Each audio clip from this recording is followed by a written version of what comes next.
There are some experiences that linger with us in life. Sometimes these experiences haunt our very souls. Readers sometimes share their incredible stories, and some of them truly are fascinating to read. The following are 10 different stories that might just keep you awake at night. Some of them are downright spooky, while others seriously strange. What's that in the middle of the road? While their friend was out driving one evening in a remote backcountry road, they weren't wearing their eyeglasses. This is God's country in countryside of Maine. Many trees stretched as far as the eye could see.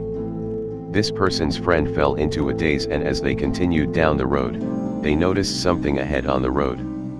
They couldn't quite make out the details from the distance, so they moved closer towards it. At first, they thought it was a small baby but couldn't believe it at first. As they approached closer driving their truck, it surely seemed real. They then got out of their truck and wandered over towards the baby. As they got closer, the baby seemed to move.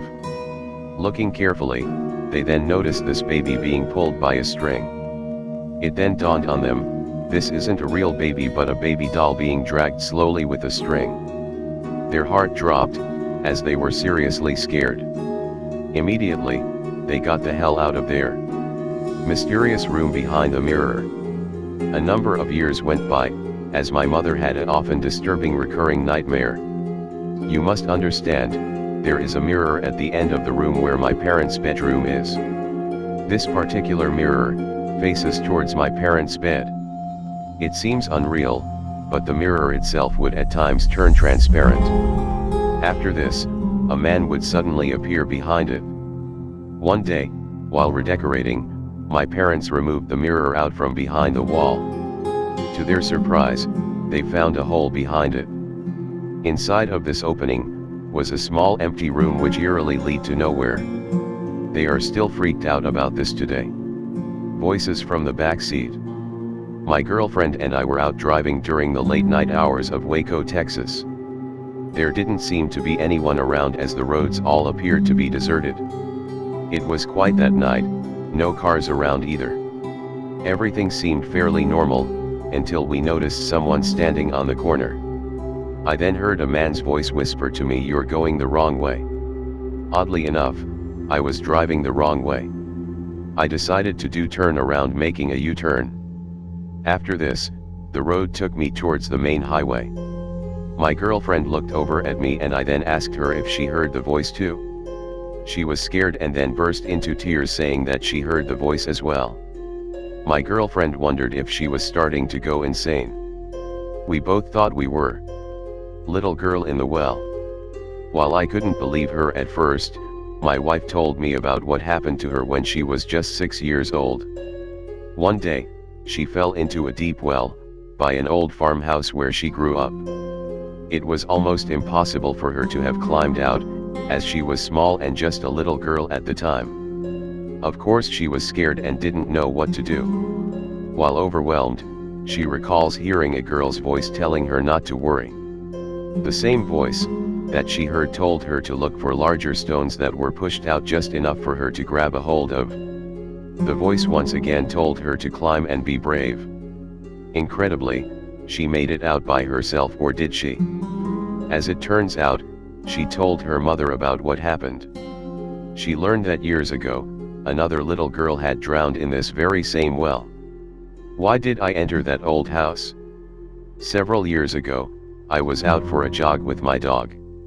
We were wandering around some fields behind where I live.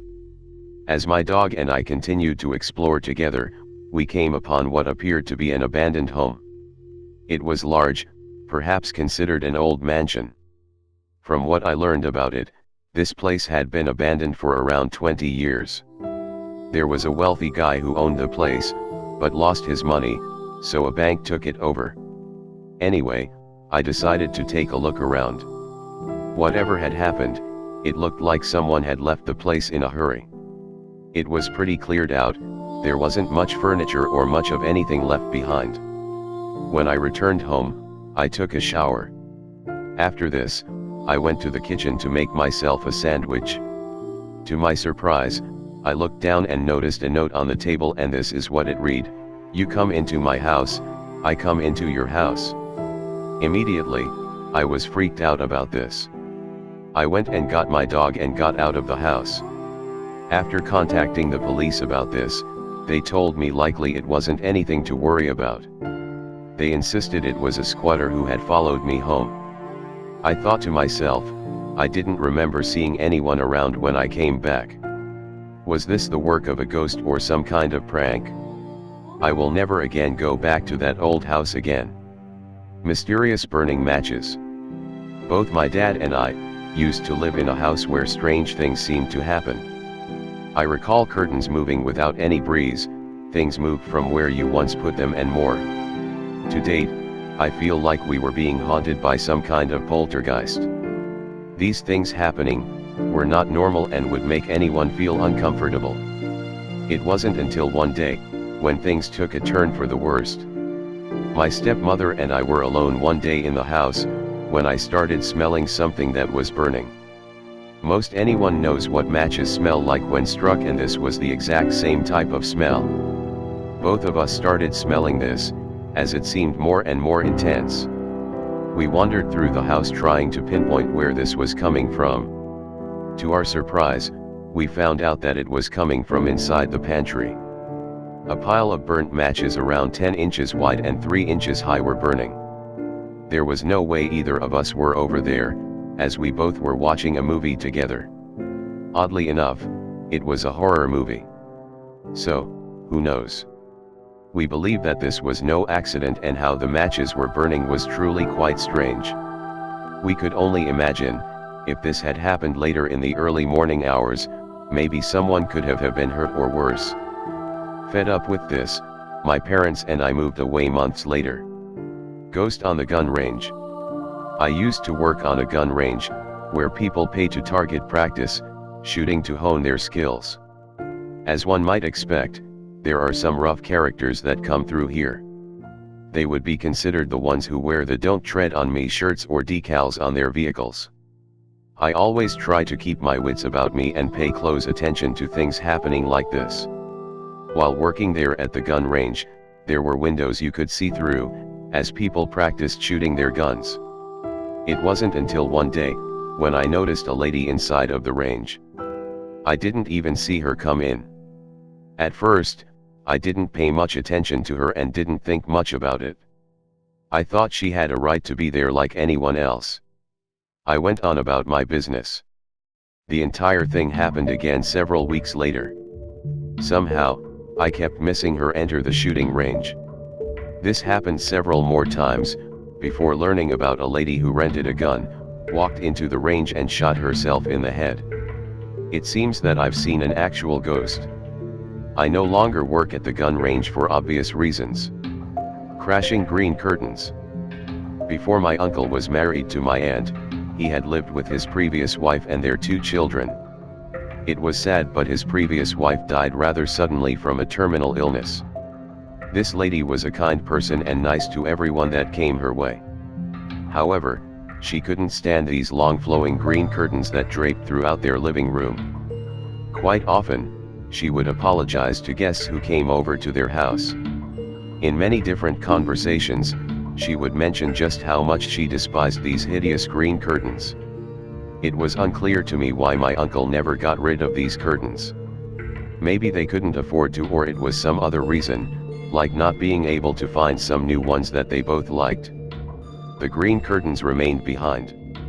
The very next night, she died after spending time in the hospital with them. They returned back to the home obviously upset from their loss. After being back home, about an hour had passed. To their surprise, the green curtains came crashing onto the floor. Both my uncle and my cousins were all in shock. They didn't know whether or laugh or cry. They took out the green curtains, tossing them into the trash. I believe that the woman hated the curtains so much, that she came back beyond the grave to find a way to get rid of them. Later, they picked up some curtains that they thought she would like. Cop shares his chase. I'm a police officer and was dispatched to a home around 1 a.m. at night. When my partner and I get there, we begin speaking with the residents. After listening to them, They then explained that there were several people seen wearing masks. Horror fans would know one of the masks as Jason Voorhees, made famous by the films, the other was unrecognizable. Anyways, in the yard across the street they were seen. This happened about 2 weeks after Halloween. So, it seemed believable what these people were telling us. Patrolling the area, we didn't notice anything. The residents didn't seem like they were drunk and or mentally unstable at all. Sometimes we get calls that pertain to meth addicts, who think that they see things that aren't really there. About an hour later, we get called back to the same area, only this time our dispatcher was on the phone with them, as we surrounded the area. Now, there were 5 different police officers on the scene, strategically placed in perfect positions to catch them.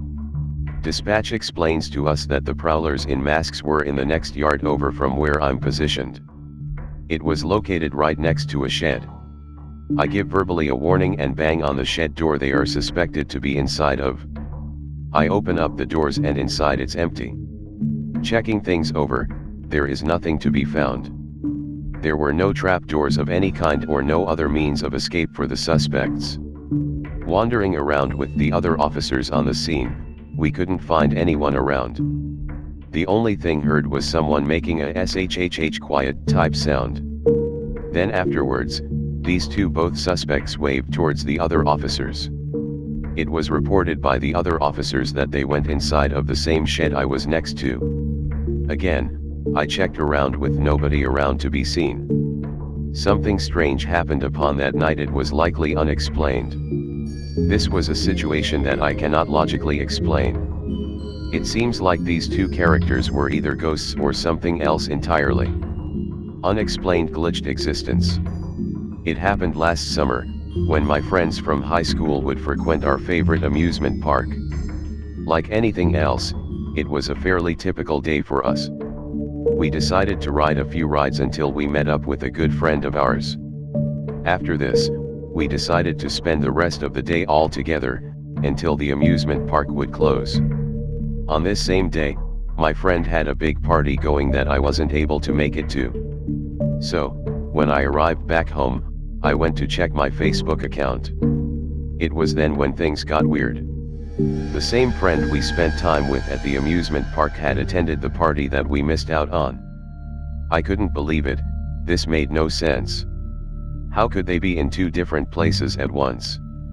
They were with my female friend and I the entire day and into the night, while we were out at the park. He was with us from 4 to 10 p.m. at night.